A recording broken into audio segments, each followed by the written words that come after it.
2010, 11, 11 और 12 एक team Bayern Munich का बुंडेसलीगा में डोमिनेशन तोड़ देती है और उसका नाम था बोरुसिया डॉर्टमुंड। 10 और 11 में ये लोग बुंडेसलीगा जीतते हैं और 11-12 में बुंडेसलीगा जीतते हैं और डीएफबी पोकल भी जीतते हैं। लेकिन सबसे बड़ा काम ये लोग ये करते हैं कि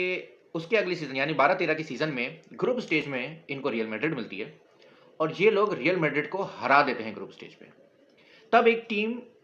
क्लब फुटबॉल के मैप में आती है और उसका नाम था बोरुसिया डॉर्टमुंड, जो कि मैनेज की जा रही थी योर्गन क्लॉप के अंडर। और यॉर्गन क्लब अपनी प्रेस कॉन्फ्रेंस में ये बात कहता है कि हमने पिछले 2 सीजन बुंडेसलीगा जीते लेकिन हम लोग अननोटिस्ड गए, इसलिए हमें रियल मैड्रिड को हराने की ज़रूरत थी ताकि दुनिया हमें नोटिस करे। और ये बात बिल्कुल सही है क्योंकि उस वक़्त सारी दुनिया रोनाल्डो, मेसी, पेप गार्डियोला और जोसे मोरिनो और बार्सिलोना रियल मैड्रिड की राइवल में इतनी बिज़ी थी और उस वक़्त की बाकी जो फेमस क्लब्स थे उसमें मैनचेस्टर यूनाइटेड था, चेल्सी था, कि बोरुसिया डॉर्टमुंड थ्रू आउट अपने इन डोमिनेशन में बिल्कुल अननोटिस्ड गई। और उसके बाद असल एक गेम आता है जब रियल मैड्रिड को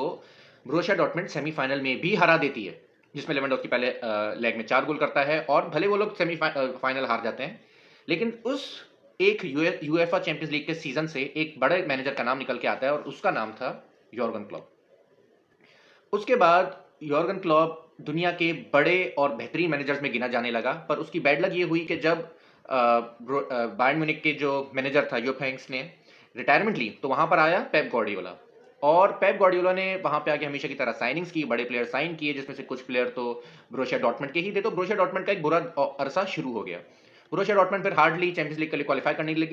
लगी, लेकिन बीच में कोई बुंडेसलीगा नहीं जीत सकी। उसके बाद यॉर्गन क्लॉप आता है लिवरपूल में और लिवरपूल का एक बहुत बड़ा डोमिनेशन का एरा शुरू होता है, जिसमें साला, फर्मिनो और माने को हम लोग जानते हैं, जिसमें इन्होंने बार्सिलोना को हराया, इसमें इन्होंने चैंपियंस लीग जीती, इन्होंने यूरोपा का फाइनल खेला, इन्होंने 2 चैंपियंस लीग फाइनल हारे, दोनों रियल मैड्रिड से। तो अपने पूरे टेन्योर में ये सिर्फ एक दफा लीग जीते, जिसमें कोविड आ गया था तो ये लोग सेलिब्रेट नहीं कर सके थे अनफॉर्चुनेटली, मगर एक दफा चैंपियंस लीग भी जीते, 2 दफा चैंपियंस लीग का फाइनल भी खेला।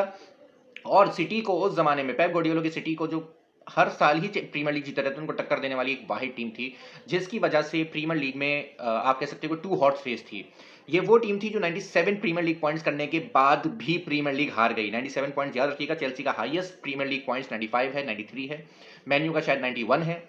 और वो लोग उस पर जीते हैं, उन्होंने आज तक उससे ज़्यादा हाईएस्ट पॉइंट्स नहीं किए, मगर आप क्लॉप इतना अनलकी रहता है कि जिस सीजन ये लोग 97 पॉइंट्स अचीव करते हैं उस सीजन भी सेकंड आते हैं, क्योंकि दूसरा एक मैनेजर पेप गार्डियोला 100 पॉइंट्स के साथ प्रीमियर लीग जीत जाता है यार। खैर, क्लॉप का अब तक का जो सफर रहा है बहुत ही ज्यादा अनलकी रहा है, क्योंकि बहुत अच्छा मैनेजर होने के बावजूद वो उतना कुछ जीत नहीं सका। यानी कि अगर लिवरपूल फैन से आप पूछो कि आपका सबसे बड़ा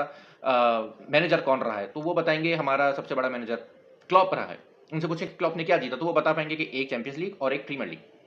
जबकि दूसरे एंड पे सेम टाइम पे पेप गार्डियोला मैन सिटी में रहा है, जहां पे वो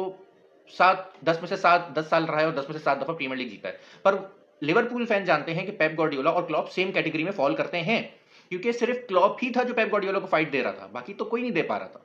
और फाइट भी बिल्कुल टक्कर की थी, ऐसा नहीं था कि क्या नाम है बहुत बड़ा कोई डिफरेंस था। पर अब बात यह है कि क्लॉप लिवरपूल 2 साल पहले छोड़ देता है और 2 साल के ब्रेक के बाद क्लॉप ज्वाइन कर रहा है जर्मनी।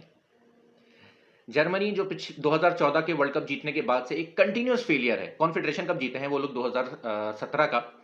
उसके बाद से जर्मनी एक कंटिन्यूअस फ्लॉप है। 2018 का वर्ल्ड कप, 2022 का वर्ल्ड कप और 2026 का वर्ल्ड कप, बीच में पड़े बहुत सारे यूएफए नेशंस लीग और बीच में पड़े यूरोज, और उसमें से एक यूरो गोल अपने होम पे भी हारे, जिसमें स्पेन ने उनको हराया था और फिर इवेंचुअली स्पेन आगे जाके ही यूरोज जीत गई थी।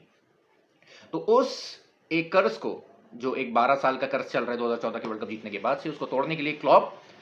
अपनी नेशनल टीम को ज्वाइन कर रहा है। अब देखना यहाँ पर यह है कि क्या क्लॉप इनकी डेस्टिनी बदलता है, क्योंकि पॉइंट सारा यहाँ पे आ जाता है कि इन लोगों के पास ना कंपीट करने के लिए बहुत कुछ है। इस like English Premier League team जो प्रीमियर लीग के लिए भी खेल रही है, काराबाओ भी खेल रही है, एफए भी खेल रही है और शायद यूएफए कॉन्फ्रेंस लीग, यूरोपा या यूसीएल भी खेल रही है, तो चांसेस बहुत हैं। वैसे ही क्लॉप के पास वर्ल्ड कप तो है ही, जो अब 2030 में आएगा, तो 4 साल का टाइम है उसके पास, लेकिन उसके बीच में यूएफए नेशंस लीग भी है और यूरोज भी हैं, फिर उसके क्वालिफायर्स भी हैं। तो यहाँ पर इन लोगों को टाइम बहुत मिलता है अपने आप को बनाने का, जिसकी वजह से ये एक तरीके से बहुत ज़्यादा अच्छी कंपटीशन के लिए तैयार हो जाती हैं। ये कहीं ना कहीं लोगों को हर्ट बहुत करता है, क्योंकि ये लोग कंटिन्यूसली, क्योंकि पहले ये फ्रेंडलीज होते थे, इन्होंने फ्रेंडलीज को खत्म करके यूएफए नेशंस लीग कर दिया टू जनरेट मोर रेवेन्यू। तो उसमें जब फ्रेंडलीज होते थे तो ये लोग अफ्रीकन साइड से भी खेलते थे, एशियन साइड से भी खेलते थे, साउथ अमेरिकन साइड से भी खेलते थे। तो एक जो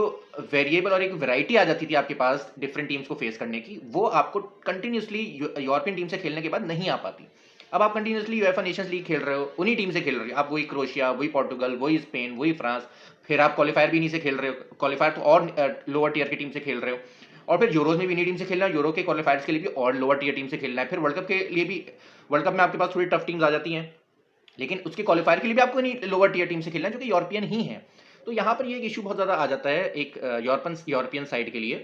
कि वो जितनी ही कोशिश क्यों ना कर लें, जब उनके पास जैसे ही अफ्रीकन साइड आती है,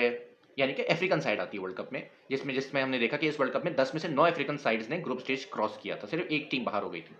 जिसमें से कैबो वर्दे वगैरह जैसी टीमें भी थी, ठीक है, या कोई एशिया की टीम आती है जिसमें से जापान हो गई, जापान सबसे ज़्यादा जो है, हमें साउथ कोरिया हो गई, जापान हो गई, ये भी वर्ल्ड कप में जाके अपसेट्स कर देते, क्योंकि आप लोग नॉर्मल टीम्स में इनसे खेल ही नहीं रहे, आपका एक्सपोजर इन टीम्स के खिलाफ इतना कम हो गया है कि ये टीम्स आकर आपको वर्ल्ड कप में हरा दिया करती हैं। अब क्लॉप के पास ये बहुत बड़ा चैलेंज है कि क्लॉप इस चीज़ को कैसे लेता है, क्योंकि क्लॉप के पास अब कोई स्ट्राइकर नहीं है। जर्मनी का सबसे बड़ा फ्लॉ ये है और ड्रॉबैक ये है कि इनका मेन प्लेयर जो है ना, जो स्ट्राइकर है, जिसको आप कहते हैं कि आज जा भाई जाके गोल मार, वो हैवर्ड्स है यार। मतलब ये तो किसी टीम पे कर्स होगा कि हैवर्ड्स आपका मेन स्ट्राइकर है। तो अब हैवर्ड्स को आगे रख के पीछे क्या टीम क्लॉप बनाता है और कैसे इस टीम को आगे लेकर चलता है, ये देखना इंतहाई इंटरेस्टिंग होगा अब इंटरनेशनल फुटबॉल में।